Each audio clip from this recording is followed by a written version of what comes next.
dear friend, welcome back. Welcome back to the show. A lot of people in Milan asked me questions about you and Ray. Very, very happy, flattering questions, and I thought I'd pass that on Much to you. appreciated. Of course. How bad off is Ukraine today, as we speak, mid-May 2024? Coming apart at the seams. It is, there's a famous movie called Downfall, which is about Hitler's last month in the bunker and just how detached from reality he was, and as Berlin was collapsing in on itself as the Soviets advanced. That's sort of what we're starting to see now. There's great upheaval within the military leadership. The real thing that started to grate on people is that here Zelensky and the Ukrainians have received billions of dollars, literal actual billions of dollars in cash that were to be used to build fortifications put in minefields up there around Kharkiv on the border with Russia. Wasn't built, aren't there. The Russians are literally walking in certain places. And there's a lot of just real anger among some sectors in Ukraine about what happened to this money. Well, I mean, what do you think happened? Some of the Ukrainian elite went off on an international shopping spree. So there's still, Western observers are trying to figure out, is this the big Russian push? Or is this a feint? What it is doing, regardless of how big the Russian effort is, it's forcing Ukraine to shift forces from the south, from the Donetsk region and the whole Donbass and Russia northwards to try to staunch the Russian incursion. But I think this is just part of Russia pressing, increasing pressure all along the front, and it's going to force a break. Ukraine will collapse. I think that's becoming more certain with each passing day, and the collapse will come sooner rather than later. And how does NATO cope with this collapse? What does NATO do next? They're going to need some big boxes of Kleenex. There are going to be lots of weeping and wailing. They can't do anything. I mean, they can in theory say, "Oh yeah, we're going to mobilize our troops and send them." Oh, good luck with that. Because one, how are you going to sustain them in the field if you can even get them there? And two, the Russians have already put you on notice. If you do that, we're going to kill you. What people don't understand is the enormous advantage Russia has over the West. Right now, Russia produces 3 times the number of artillery rounds. Think about that. Ditto for artillery, actual artillery pieces. And unlike the Ukrainians, the Russians are destroying artillery pieces in the Ukrainian inventory on a daily basis. And then when you factor in, there's a new statistic out.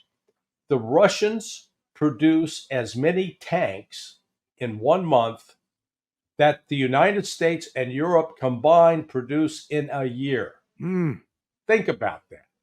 And yet here's NATO saying, "Oh yeah, boy, we're gonna tell those Russians what to do." No, it's not going to happen.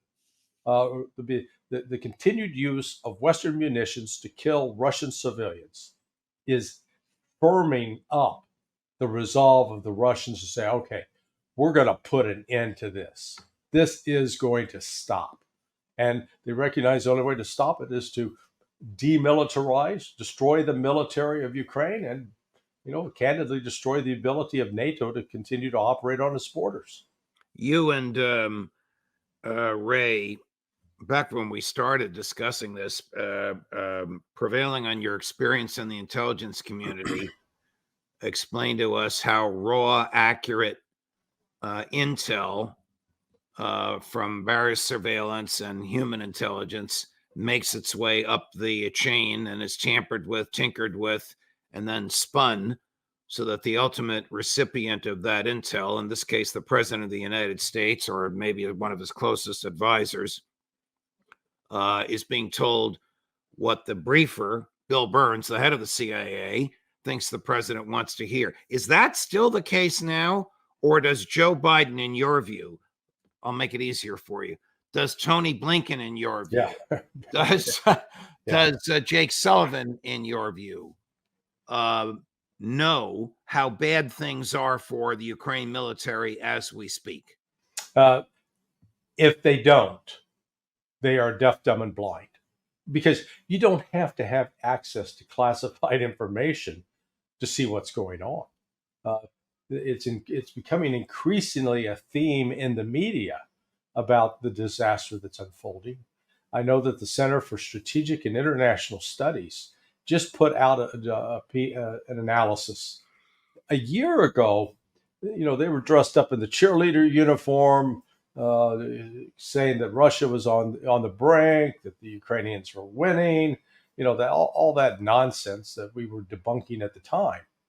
Now they're out saying just the opposite. Boy, Russia's got a pretty robust defense industry, and we're having trouble keeping up. And Russia's got strong military, and Russia outnumbers the Ukraine. So it, the information is there.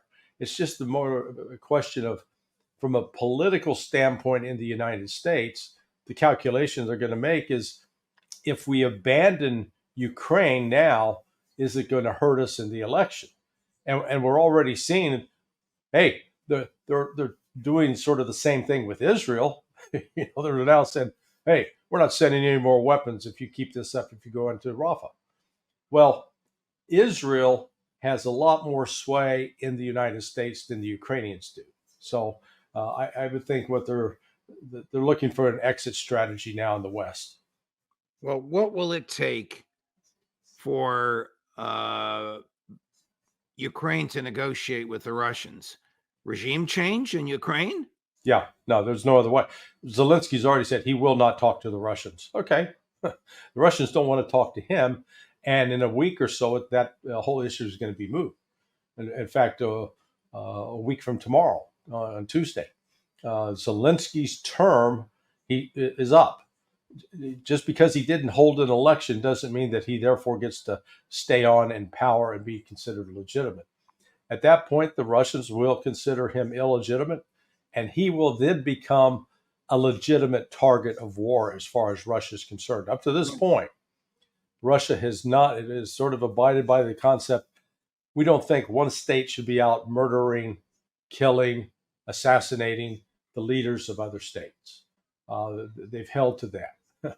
Next Tuesday, that goes away as far as for Zelensky, and his days are numbered now. How dumb not to have had elections. How dumb to expose himself to that. I mean, what has he become? Just some sort of a rump holdover dictator who's only there for as long as the security forces will allow him to stay there? Yeah, well, hey, being in charge had all of its perks and benefits. Some of those billions of dollars that were supposed to be invested in building defenses up around Kharkiv have gone into his pockets. And, he's got to be the man. He's been completely enabled. A lot of this is, I think a lot of it goes back to his previous history as a, quote, comedian and actor. You get to a place where you love the adulation of the crowd. You play to the crowd. And man, when he was the Churchill of the 21st century, remember when they were calling him that? Right. The accolades that were flowing his way, you get that kind of praise, it's pretty heady. And he became enamored of it. And then at the same time, he began moving against all political opponents, killing some of them, having some of them killed, and shutting down opposition press and media, and going after the Russian Orthodox Church, which the very beginning of orthodoxy, of the Orthodox Christian movement, began in Kiev in like 989. We're talking more than 1,000 years ago. And he's trying to erase that history. So he's going to wind up in history books as a stain on Ukraine. And who comes in? General Zaluzhny waiting in the wings? That's where the battle's going to be. The problem with Zelensky is, as I pointed out before, he's closely aligned with the neo-Nazis. Russians aren't going to deal with neo-Nazis. They're going to destroy the neo-Nazis. They did it once, they'll do it again. They did it in 1945.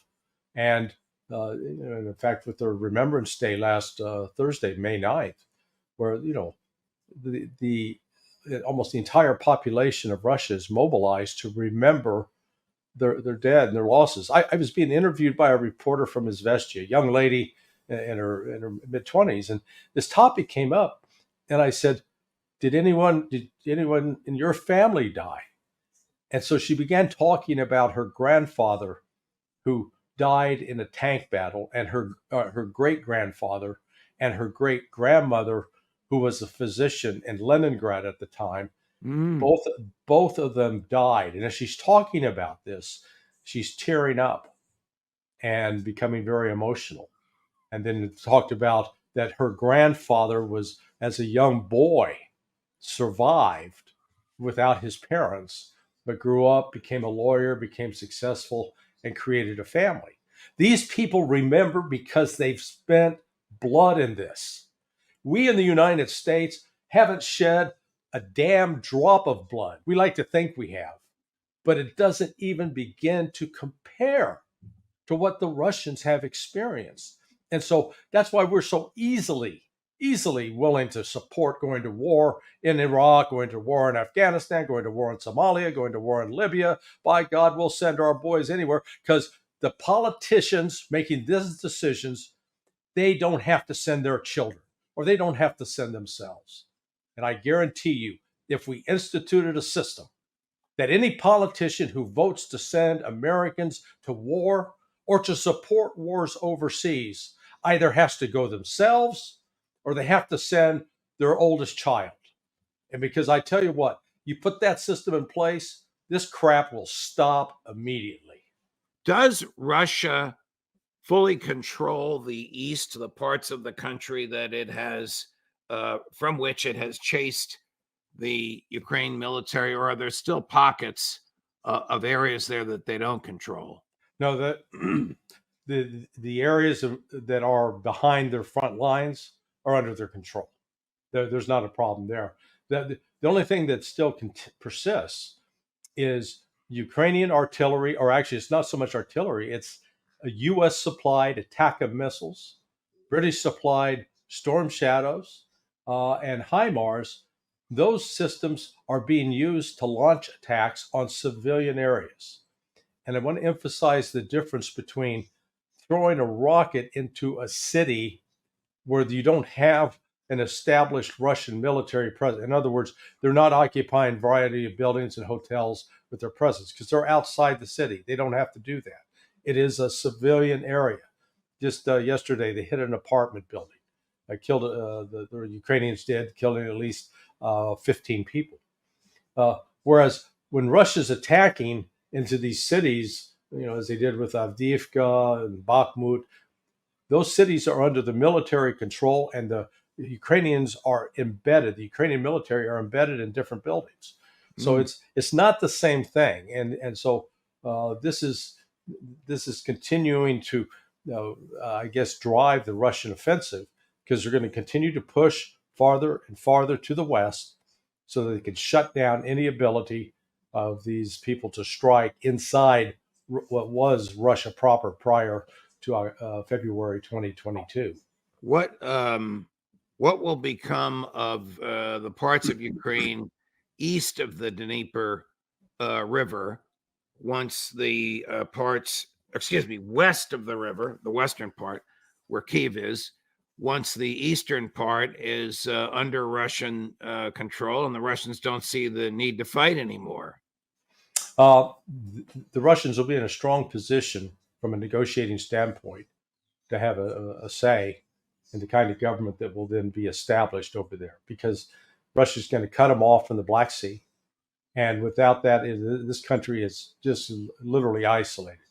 It's like depriving someone of oxygen. So, but I do not anticipate that the Russians are going to cross the Dnieper in mass and try to occupy most of Western Ukraine. And let's recall that a lot of the territory in Western Ukraine, Lvov, for example, that used to be Polish territory.